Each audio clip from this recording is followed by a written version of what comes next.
Planos paralelos. Capítulo 9. Cuentos tristes de Majigul.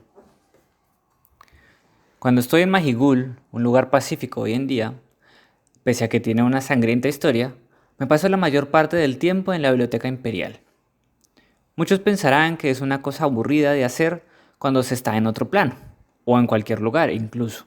Pero yo, al igual que Borges, creo que el cielo es algo muy similar a una biblioteca. La mayor parte de la biblioteca de Majigul es exterior. Los archivos, las pilas de libros, las unidades de almacenamiento electrónico y los ordenadores para los leemáticos están en el sótano, donde pueden controlarse la temperatura y la humedad. Pero por encima de este vasto complejo se alzan pórticos espaciosos y airados que forman paseos y recovecos alrededor de muchos puntos y plazas y parques. Son los jardines de lectura de la biblioteca. Algunos son patios pavimentados, ordenados y recolectos como un claustro.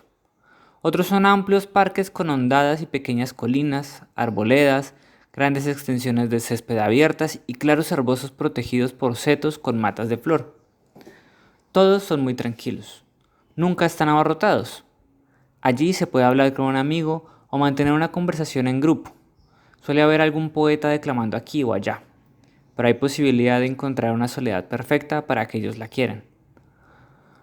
En los patios y cenadores siempre hay una fuente, a veces un estanque silencioso, a veces una serie de pilones desde los que el agua va cayendo de taza en taza. Por los parques más grandes serpentean los innumerables ramales de un riachuelo de agua transparente, con algunas pequeñas cascadas aquí y allá. El sonido del agua siempre está presente. Hay asientos cómodos y discretos, sillas ligeras que pueden moverse, algunas sin patas, solo un armazón con asientos y respaldos de lona, de modo que es posible sentarse en el tapete de hierba y tener la espalda apoyada mientras se lee. Y también hay sillas y mesas y divanes a la sombra de los árboles y bajo los pórticos. Todos estos asientos cuentan con entradas en las que se puede conectar el leemático. El clima de Majigul es benigno, seco y cálido durante todo el verano y el otoño.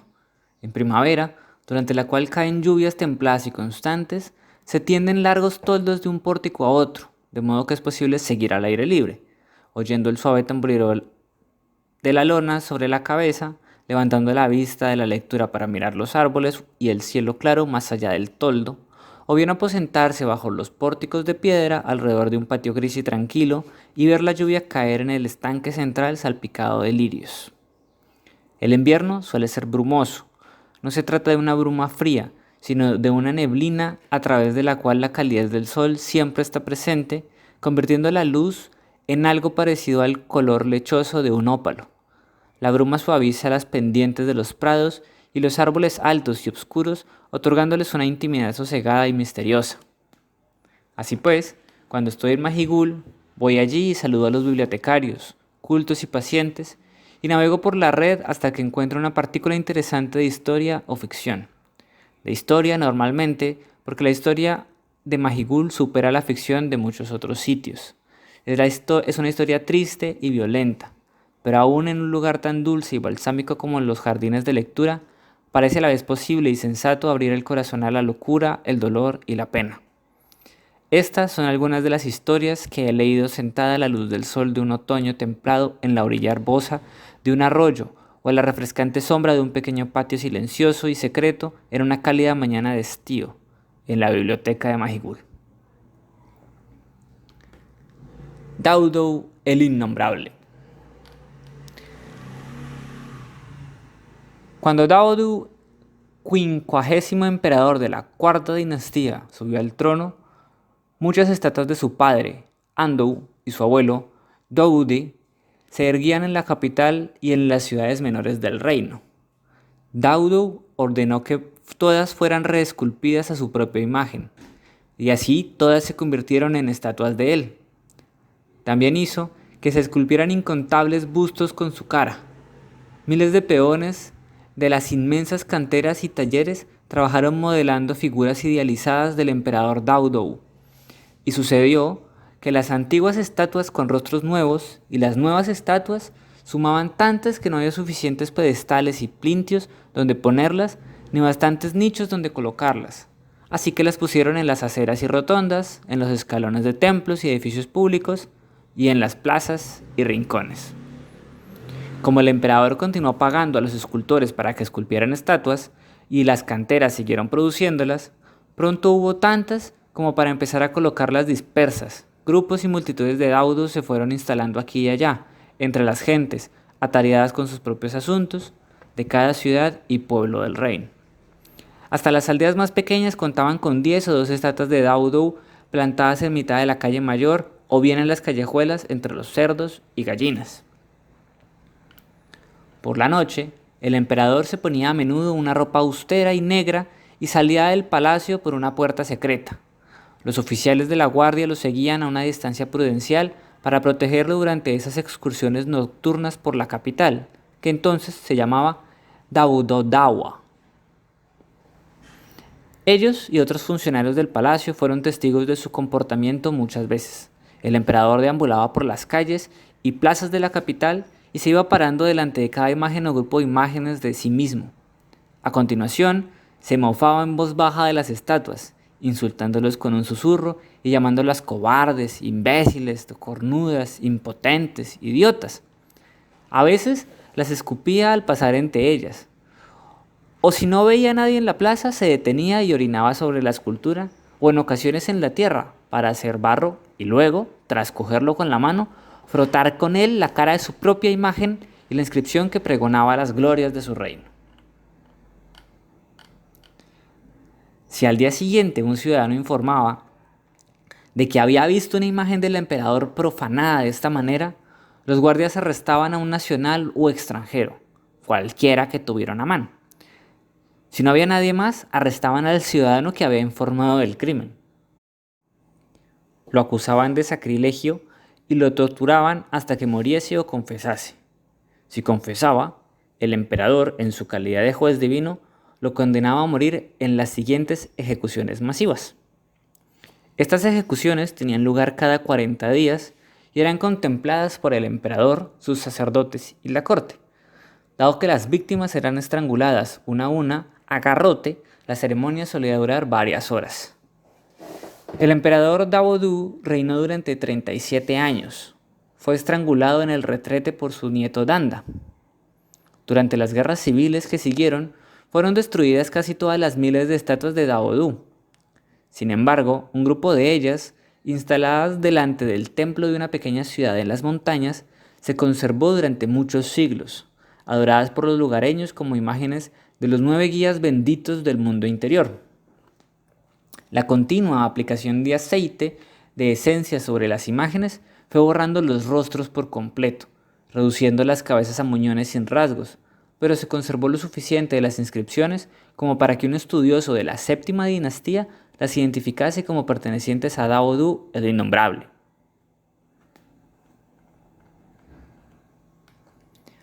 La limpieza de Optri. Optri es en la actualidad una remota provincia occidental del imperio de Majigul. Fue absorbida cuando el emperador Tro II se anexionó la nación de Ven, que previamente se había anexionado a su vez Optri. La limpieza de Optri empezó hace unos 500 años, cuando Optri, una democracia, eligió a un presidente cuyo programa electoral prometía expulsar a los astatas del país. Hasta aquel momento, las ricas llanuras de Optri habían estado ocupadas durante un milenio por 2 pueblos, los Sosas, que habían llegado del noreste, y los Astatas, provenientes del sureste. Los Sosas llegaron como refugiados, expulsados de su patria por invasores, casi al mismo tiempo que los Astatas empezaban a asentarse en los llanos de Optri. Desplazados por estos inmigrantes, los habitantes originarios de Optri, los Tíops, se retiraron a las montañas, donde vivieron como pobres transhumantes. Los Tíops intentaron conservar sus antiguas costumbres y lengua primitivas y tenían prohibido el voto. Tanto los Sosas como los Astatas llevaron su propia religión a las llanuras de Optri. Los Sosas se postraban en adoración a un dios padre llamado Af, Los rituales extremadamente formales de la religión Afá se celebraban en templos y los llevaban a cabo sacerdotes. En cambio, la religión de los astatas carecía de dioses y sacerdotes, se bastaba en trances, bailar dando vueltas y más vueltas, visiones y pequeños fetiches. Cuando llegaron por primera vez a Optri, los astatas eran fieros guerreros que expulsaron a los tíops a las montañas y arrebataron las mejores tierras de labranza a los colonos sosas. Pero había buen terreno en abundancia y los dos pueblos invasores se fueron asentando gradualmente uno junto al otro. Se construyeron ciudades a orillas de los ríos, algunas pobladas por los sosas, otros por los astatas. Los sosas y astatas comerciaron y su comercio prosperó. Los comerciantes sosas pronto empezaron a vivir en enclaves o guetos de las ciudades astatas y los comerciantes astatas en enclaves o guetos de las ciudades sosas. Durante más de 900 años no hubo un gobierno central en la región. Había una serie de ciudades-estado y de territorios agrícolas que comerciaban entre sí y de vez en cuando reñían o luchaban por la tierra o las creencias, pero por lo general mantenían una paz vigilante y próspera. Los astatas opinaban que los sosas eran lentos, pesados, arteros e incansables. Los sosas opinaban que los astatas eran rápidos, avispados, cándidos e impredecibles.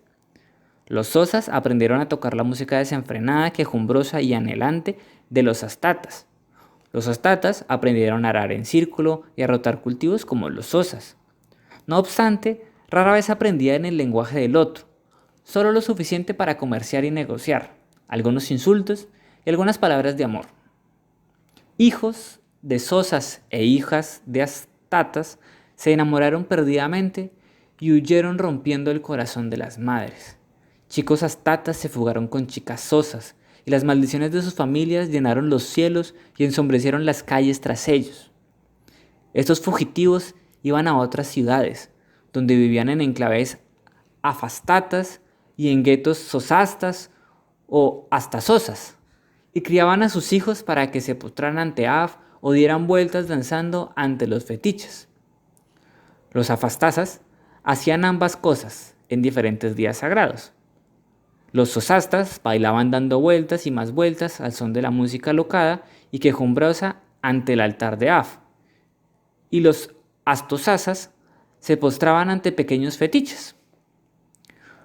Los sacerdotes dijeron a los sosas, los auténticos sosas que adoraban a Af al modo ancestral y que en su mayoría vivían en granjas y no en ciudades, que su Dios deseaba que ellos, los sacerdotes, tuvieran hijos para honrarle, así que formaban grandes familias.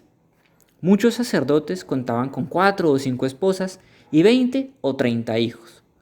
Las sosas devotas rezaban al padre Af para que les diera el 12º o 15º retoño. En contraste, una astata solo tenía un niño, cuando el fetiche de su propio cuerpo le decía, en trance, que era un buen momento para concebir, y por ello rara vez tenían más de 2 o 3 hijos. Así, los sosas llegaron a superar en número a los astatas. Hará unos 500 años, las desorganizadas ciudades, pueblos y comunidades granjeras de Optri, bajo la presión de los agresivos Vens del norte y la influencia de la ilustración hidaspiana que surgía del imperio Majigul, al este, se unieron y formaron primero una alianza y después una nación-estado. Por aquella época, las naciones estaban de moda, y en la nación de Optri se estableció una democracia, con un presidente, un consejo de ministros y un parlamento elegidos por sufragio universal de los mayores de edad.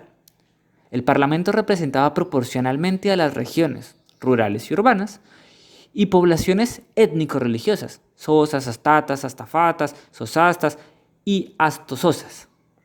El cuarto presidente de Optri era un sosa llamado Diud, que fue elegido por una mayoría bastante amplia.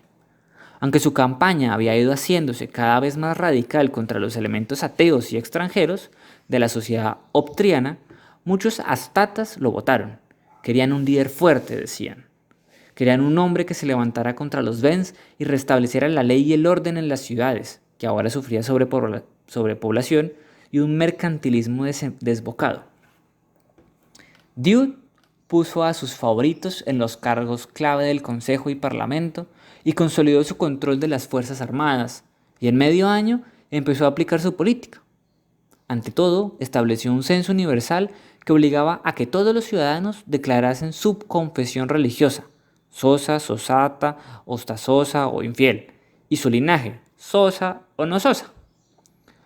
Después, Diu trasladó a la Guardia Cívica de Dodava, una ciudad predominantemente sosa, de una zona agrícola prácticamente sosa pura, a la ciudad de Aso, un puerto fluvial importante donde la población había vivido pacíficamente en barrios sosas, astatas, sosastas, astososas durante siglos. Allí, los guardias empezaron a obligar a todos los astatas o a los infieles no sosas recién registrados como ateos a abandonar sus hogares inmediatamente, llevándose con ellos solo lo que pudieran coger, aterrorizados como estaban ante tan súbita deportación. Los ateos fueron embarcados en trenes hasta la frontera noroccidental. Allí fueron retenidos en diversos campos vallados o rediles durante semanas o meses, antes de ser llevados a la frontera veniana. Una vez allí, los bajaron de los vagones y les ordenaron cruzar la frontera.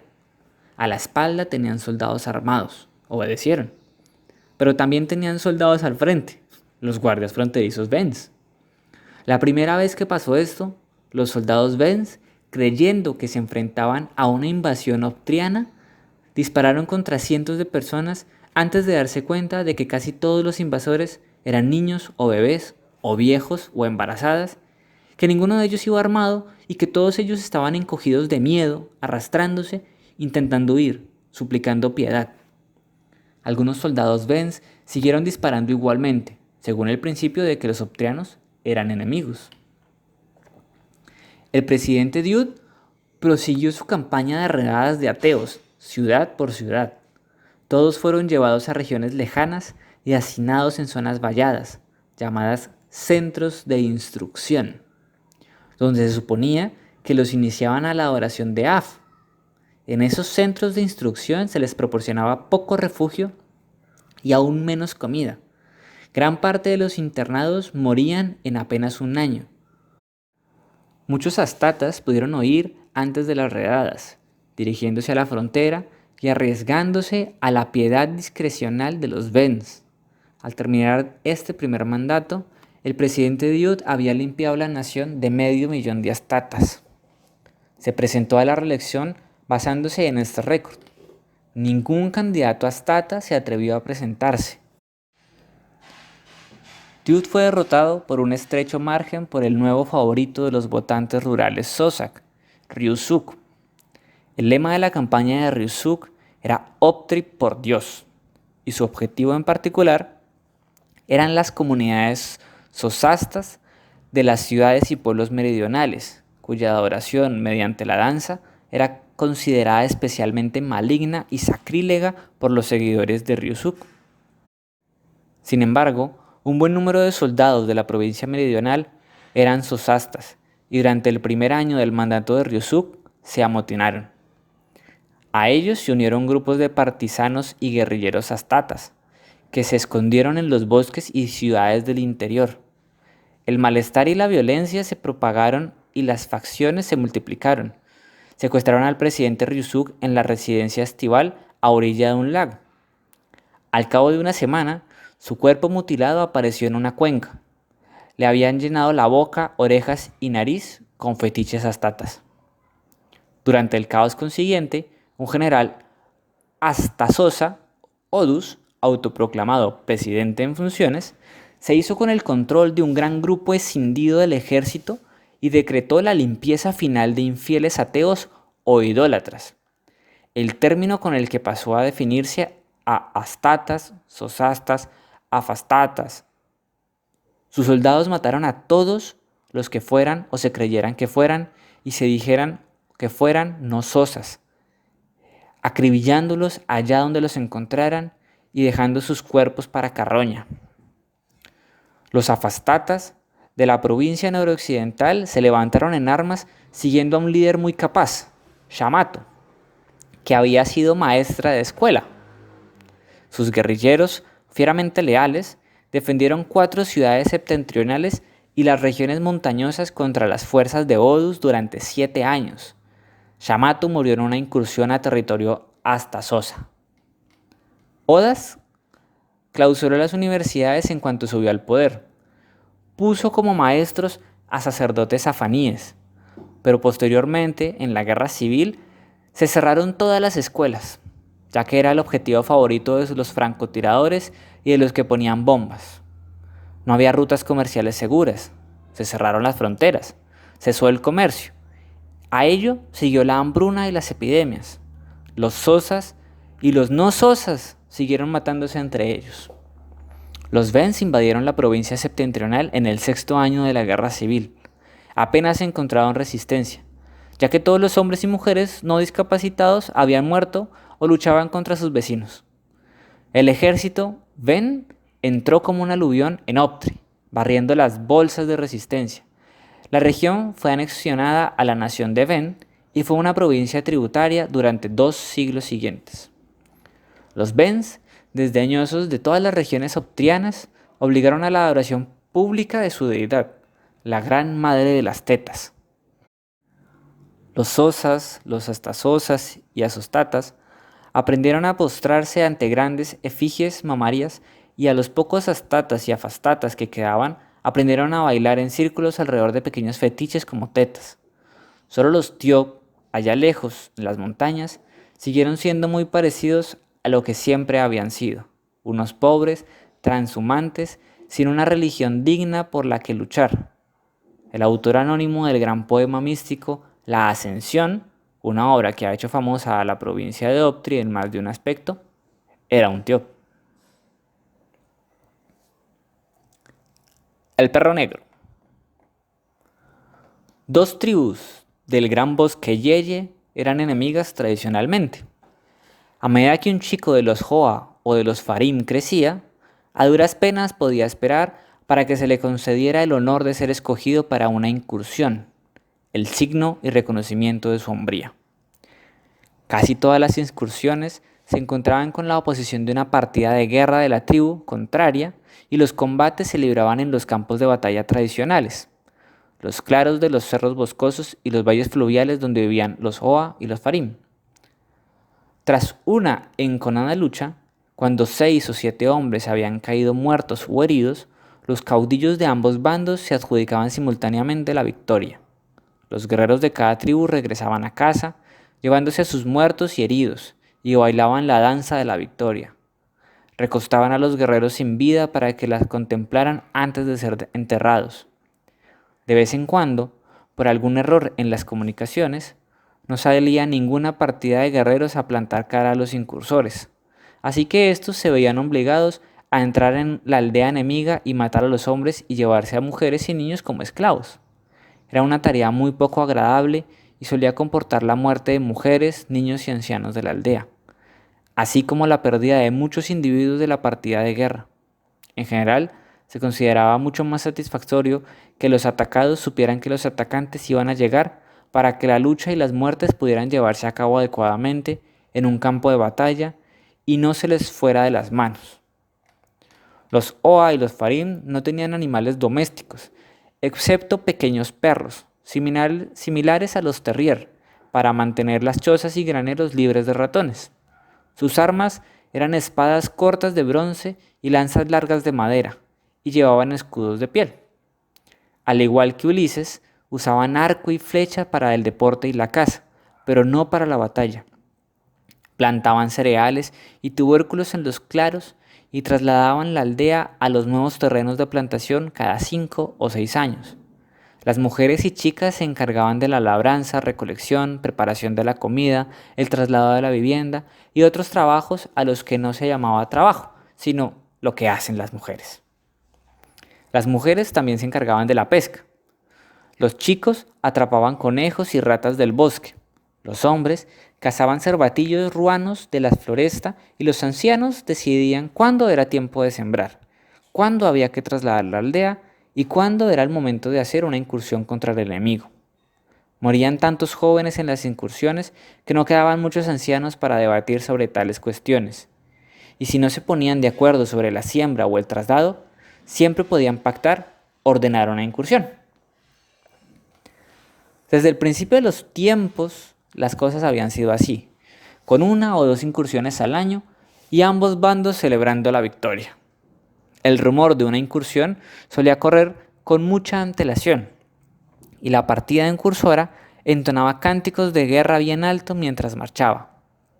Así los combates se libraban en los campos de batalla. Las aldeas quedaban intactas y los aldeanos solo tenían que llorar a los héroes caídos y declarar un odio imperecedero a los viles Oa o a los viles Farim. Todo era satisfactorio hasta que apareció el perro negro. Los Farim se enteraron de que Joa enviaba una gran partida de guerra. Todos los guerreros Farim se desnudaron, empuñaron espadas, lanzas y escudos y entonaron cánticos de guerra bien alto. Corrieron sendero abajo por el bosque hasta llegar al campo de batalla conocido como Arroyo, junto al pájaro. Se encontraron con los hombres de los Oa justo al llegar al claro, asimismo desnudos, armados con lanzas, espadas y escudos, y entonando cánticos de guerra bien alto. Pero delante de los Oa vieron una extraña cosa. Era un enorme perro negro. Su lomo era tan alto como la cintura de un hombre y tenía una cabeza imponente. Corría dando grandes brincos. Tenía los ojos inyectados en sangre. Caían espumarajos de sus fauces de largos colmillos y gruñía de una manera horrorosa. Atacó al caudillo de los Farim arremetiendo directamente contra su pecho. Lo tiró al suelo y aunque el hombre intentó en vano clavarle la espada, el perro le desgarró la garganta. Este suceso, completamente inesperado, horrible y contrario a toda tradición, dejó perplejos y aterrorizados a los Farim, paralizándolos. Su cántico de guerra fue apagado. Apenas resistieron el ataque de los Oa. Mataron a 4 hombres y chicos Farim más. El perro negro a uno de ellos. Antes de que estos huyeran presos del pánico, diseminándose por el bosque sin detenerse a recoger a sus muertos. Nunca había pasado algo así. Por tanto, los ancianos de los Farim tuvieron que deliberar el asunto muy largo y tendido antes de ordenar una incursión de castigo. Como las incursiones siempre resultaban victoriosas, normalmente pasaban meses, a veces un año incluso, antes de que fuera necesario otro combate para mantener a los jóvenes con ánimo heroico, pero aquello era diferente. Los Farim habían sido derrotados. Sus guerreros habían tenido que volver al campo de batalla sigilosamente por la noche, atemorizados y temblando, para recoger a sus muertos y descubrir que el perro había profanado los cuerpos. La oreja de un hombre había sido arrancada a mordiscos y el brazo izquierdo del caudillo había sido devorado y sus huesos estaban esparcidos por el suelo, como marcas de colmillos. La necesidad de los guerreros de los Farim de conseguir una victoria era apremiante. Durante 3 días y 3 noches, los ancianos entonaron cánticos de guerra. Después, los jóvenes se desnudaron, cogieron espadas, lanzas y escudos y corrieron, con expresiones lúgubres y cantando bien alto, descendiendo la vereda hacia la aldea de los Oa. Pero incluso antes de llegar al primer campo de batalla que había en aquella vereda, el perro negro apareció por el angosto sendero brincando hacia ellos. Tras él iban los guerreros de los Oa, cantando bien alto. Los Farim dieron media vuelta y huyeron sin luchar, diseminándose por el bosque. Uno a uno y poco a poco fueron entrando en la aldea a última hora del atardecer. Las mujeres no los saludaron, pero les prepararon comida en silencio. Sus hijos se apartaron de ellos y se escondieron en las chozas. Los ancianos también se quedaron en sus chozas, llorando.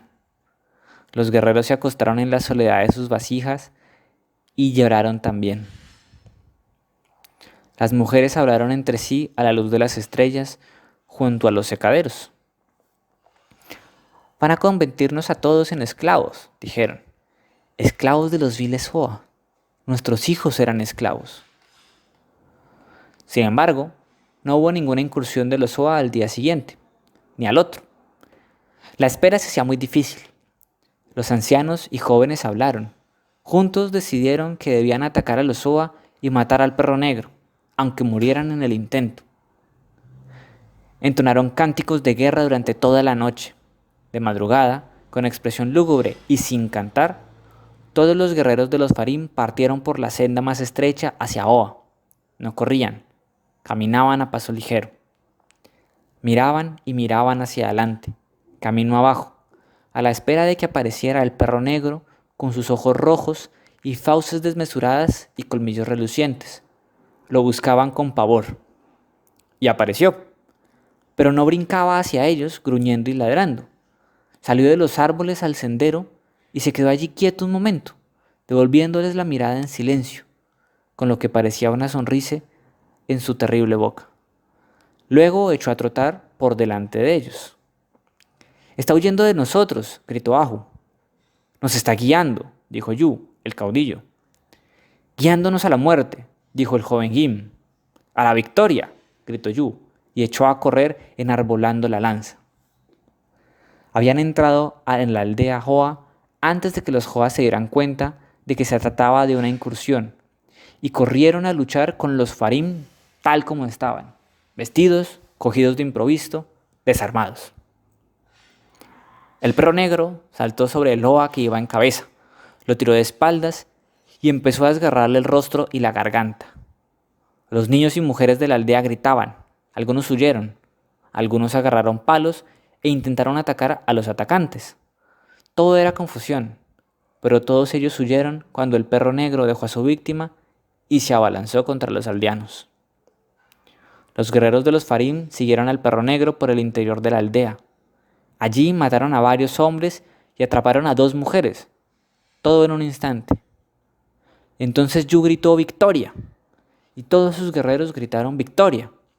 y dieron media vuelta y se dirigieron a Farim llevándose a las cautivas, pero no a sus muertos, porque no habían perdido ni a un solo hombre. El último guerrero de la fila miró hacia atrás. El perro negro los estaba siguiendo. De sus fauces goteaba saliva blanca. En Farim bailaron una danza de victoria, pero no era una danza de la victoria satisfactoria. No habían guerreros muertos recostados, con la espada ensangrentada en su fría mano, para contemplar y dar su aprobación a los que danzaban. Las 2 esclavas que se habían llevado estaban sentadas, con la barbilla sobre el pecho y tapándose las manos con los ojos, llorando. Solo el perro negro las contemplaba, sentado bajo los árboles, sonriente. Todos los perros atraparratas de la aldea se habían escondido debajo de las chozas. «Pronto atacaremos a los Hoa otra vez», gritó el joven Gim. «Seguiremos al perro espíritu a la victoria». «Me seguiréis a mí», dijo el caudillo Yu. «Seguiréis nuestro consejo», dijo el más anciano, Infa. Las mujeres fueron llenando las jarras de aguamiel a medida que se vaciaban, para que los hombres pudieran emborracharse, pero se mantuvieron apartadas de la danza a la victoria, como siempre. Se reunieron y hablaron a la luz de las estrellas junto a los escaderos. Cuando todos los hombres estuvieron postrados, borrachos, las 2 Oa que habían sido capturadas intentaron escabullirse en la oscuridad, pero el perro negro se plantó delante de ellas, enseñándole los dientes y gruñendo. Dieron media vuelta asustadas. Algunas mujeres de la aldea llegaron a los secaderos en busca y empezaron a hablar con ellas. Las mujeres de los Farim y de los Oa hablaban el idioma de las mujeres, que es el mismo en ambas tribus, a diferencia de los hombres. «¿De dónde vino esta especie de perro?», preguntó la mujer de Infa. «No lo sabemos», dijo la Oa más mayor. «Cuando nuestros hombres salieron de incursión, apareció corriendo delante de ellos y atacó a vuestros hombres, y lo hizo una segunda vez. Así que los ancianos de la aldea lo han estado alimentando con venado y conejos vivos y perros atraparratas, llamándolo el espíritu de la victoria. Hoy se ha vuelto contra nosotros y ha dado la victoria a vuestros hombres». «Nosotros también podemos alimentar al perro», dijo la mujer de Infa, y las mujeres hablaron de ello durante un buen rato. La tía de Yu volvió a los secaderos y cogió de allí una paletilla entera de venado ahumado y seca. La mujer de Infa untó algo en la carne. Después la tía de Yu se la llevó al perro negro. «Aquí, perrito», dijo, y la tiró al suelo. El perro negro apareció gruñendo, se hizo con el trozo de carne y empezó a desgarrarlo. «Buen perrito», dijo la tía de Yu. Entonces todas las mujeres se fueron a sus chozas.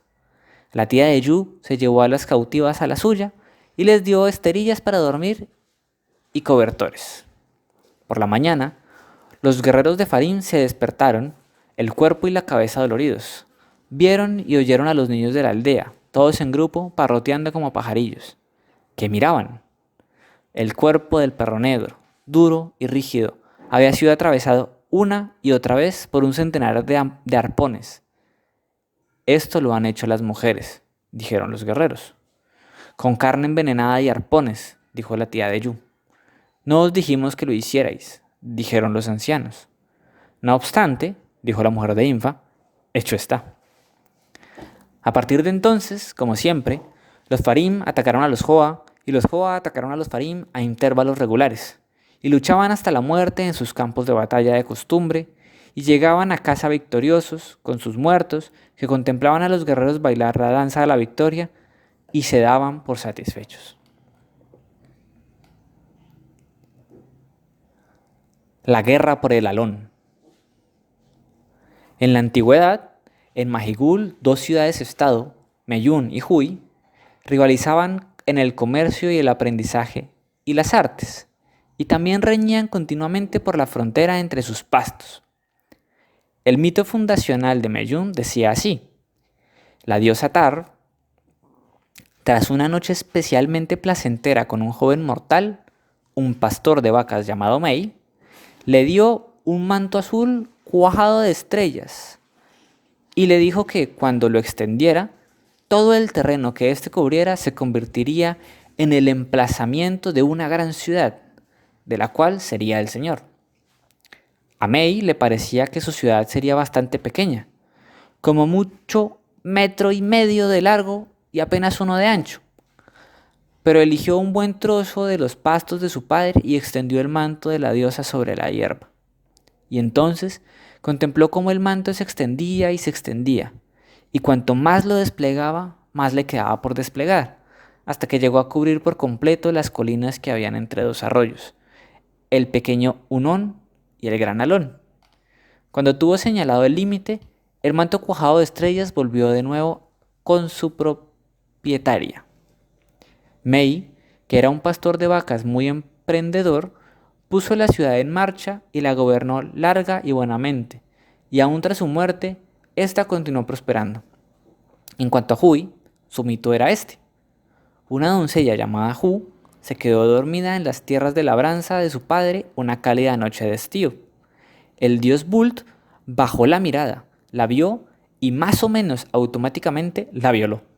Hu estaba enfadada, no aceptaba el derecho de pernada del dios, a quien hizo saber que se lo iba a contar a su esposa.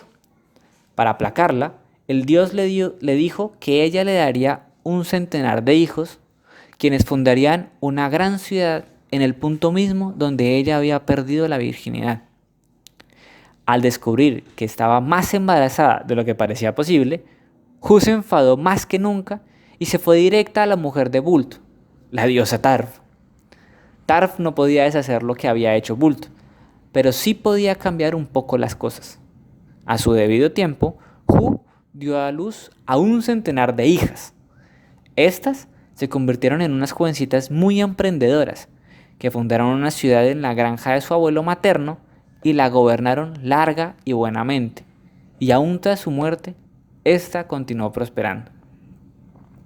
Por desgracia, parte de la frontera occidental de la granja del padre de Hu trazaba una curva que cruzaba el riachuelo al que había llegado el límite oriental de la capa cuajada de estrellas de Tarf.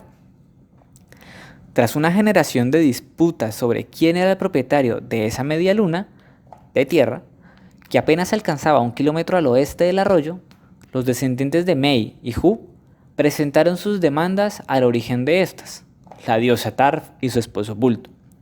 Pero la pareja no pudo llegar a un acuerdo, ni de hecho a nada. Tarf, que tenía un cierto sentido del juego limpio, pero no se sentía un gran cariño por la numerosa progenie del centenar de hijas bastardas de su marido, dijo que ella le había prestado a May el manto antes de que Bult violase a Hu, así que May tenía derecho preferente sobre la tierra de disputa, y eso era todo.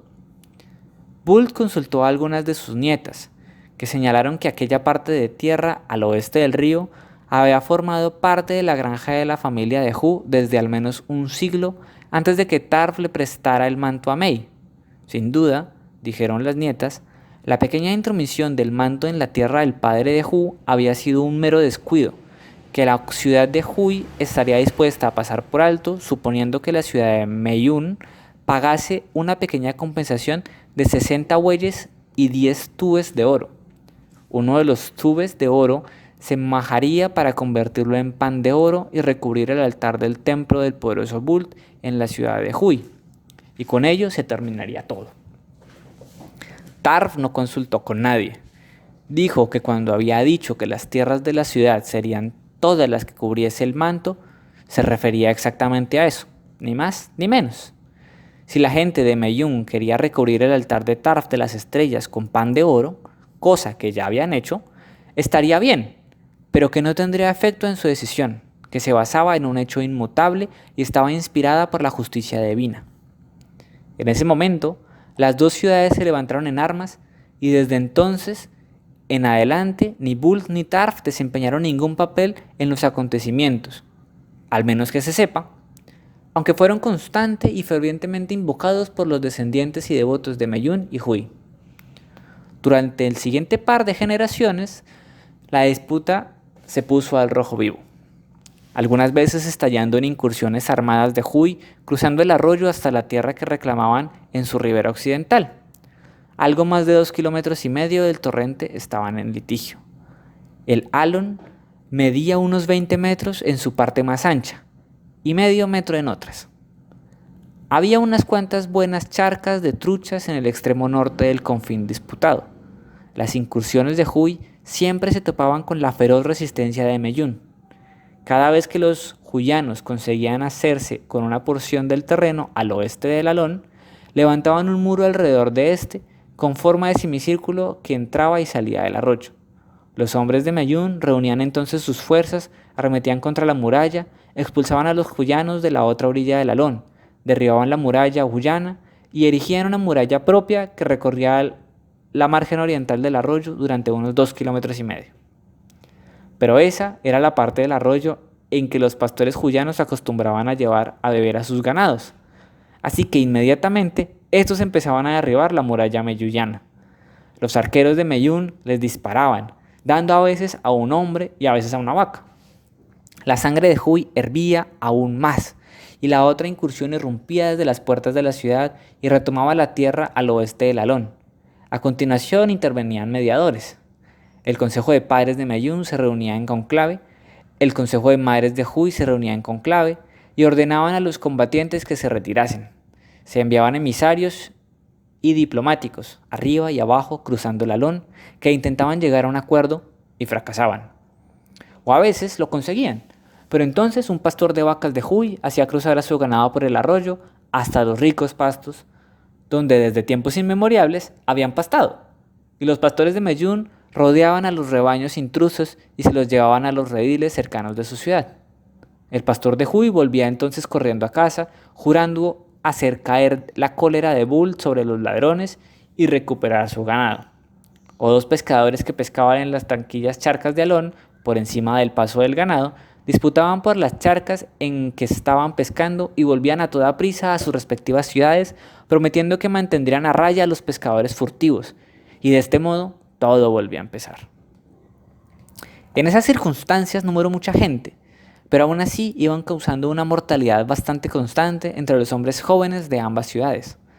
Al final, el Consejo de Mujeres de Hui decidió que esa herida abierta debía cerrarse de una vez por todas y sin derramamiento de sangre. Como ocurre tan a menudo, la inventiva fue la madre del descubrimiento. Las minas de cobre de Hui habían desarrollado hacía poco un potente explosivo. Las concejalas vieron en él el método para poner fin a la guerra. Ordenaron que se reuniera una gran peonada, protegidos por arqueros y lanceros, esos juyanos, cavando afanosamente y poniendo cargas explosivas en todo el terreno, en 26 horas cambiaron todo el curso de los 2,5 kilómetros disputados del Alón. Con sus explosivos represaron el arroyo y abrieron un canal que seguía el trazado curvo de la frontera que reivindicaban, al oeste de su antiguo trayecto. Este nuevo curso recorría las líneas de ruinas de las diversas murallas que habían levantado y los de Mellún habían ido derribando. Enviaron emisarios más allá de las praderas para anunciar, en términos corteses y ceremoniosos, que se había restablecido la paz entre las dos ciudades, ya que la frontera que Mellún siempre había exigido, la orilla este del río Alón, era aceptable para Huy, siempre que el ganado de Huy se le permitiera beber en determinados abrevaderos de la orilla oriental. Una buena parte del Consejo de Mellún deseaba aceptar esta solución.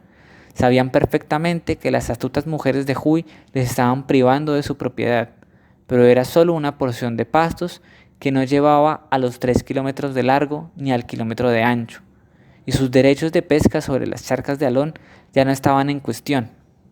Pero los más duros se negaron a ceder ante tal argucia. El lector general pronunció un discurso en el que proclamó que cada palmo de aquella preciosa tierra estaba teñida de rojo por la sangre de los hijos de Mei y sacralizada por el manto de estrellas de Tarf. Este discurso los convenció a todos.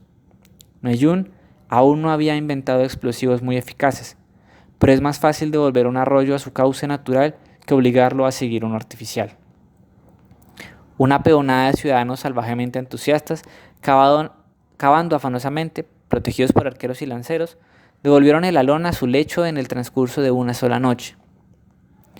No hubo resistencia ni derramamiento de sangre, porque el Consejo de Huy, decidido a la paz, había prohibido a los guardias que atacasen a la partida de Mellún. De pie sobre la orilla del este del Alón, sin haber encontrado oposición, oliendo la victoria en el aire, el lector general gritó: «¡Adelante, hombres! ¡Aplastad a esas maquinadoras meretrices de una vez por todas!».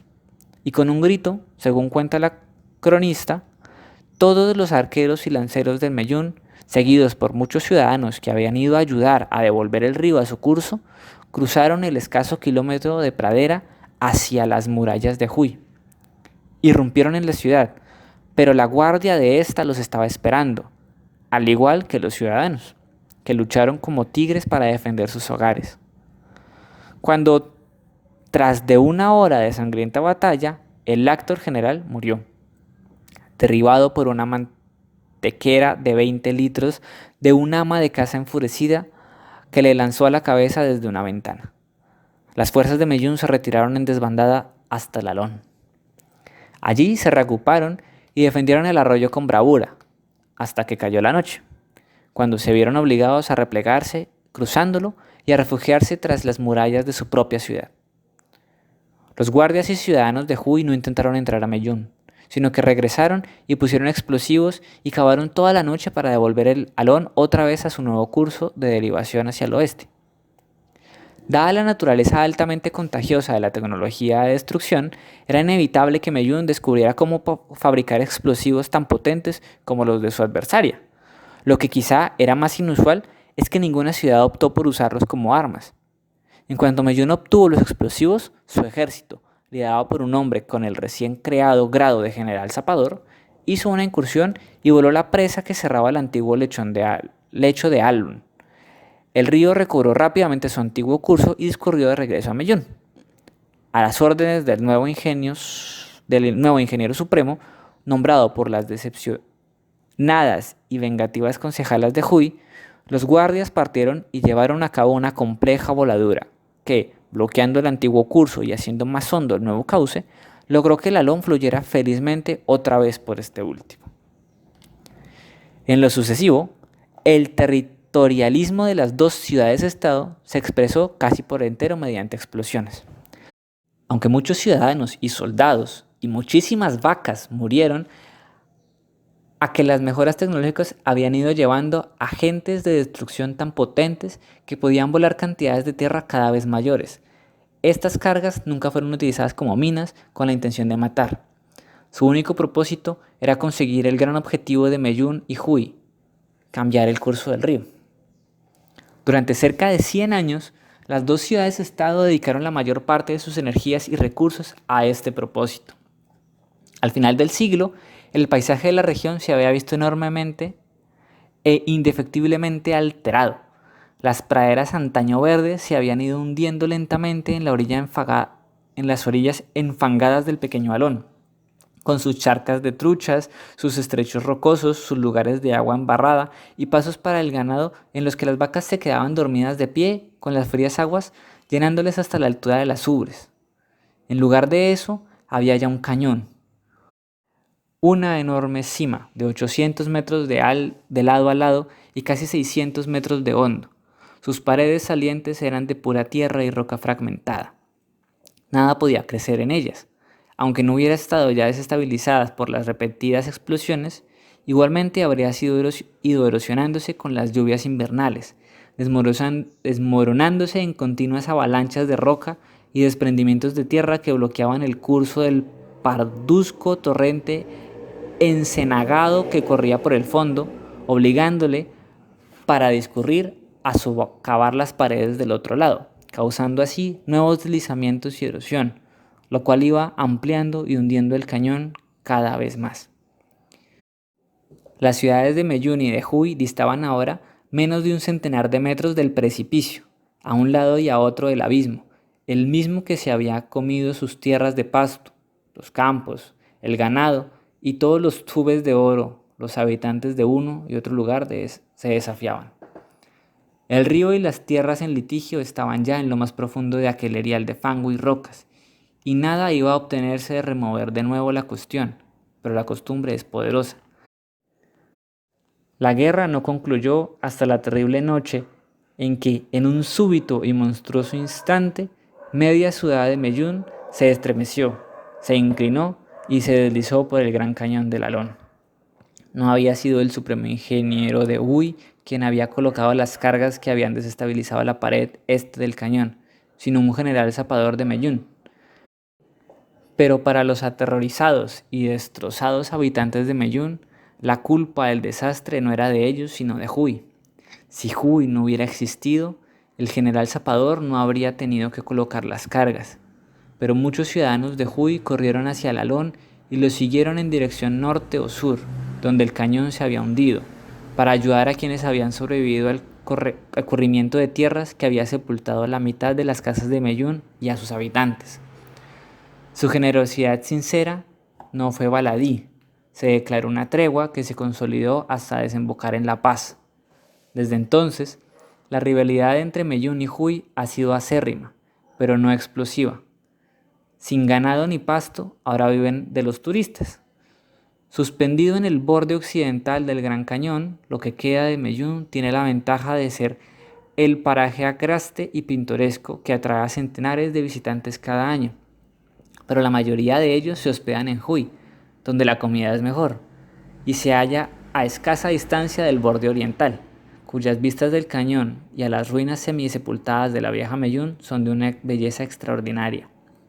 Cada ciudad mantiene una senda sinuosa para los turistas, que a lomos de mulas descienden entre peñascos y las curiosas formaciones de fango del cañón hasta el Alón, un riachuelo que fluye cristalino y sin peces por las profundidades de la gruta. Ahí, los turistas toman un picnic sentados en unos asientos de hierba. Los guías de Huy narran a los turistas la curiosa leyenda de las 100 hijas de Bult y los de Meyún el mito de la capa estrellada de Tarf. Al acabar, unos y otros regresan lentamente a la superficie a lomos de las mulas.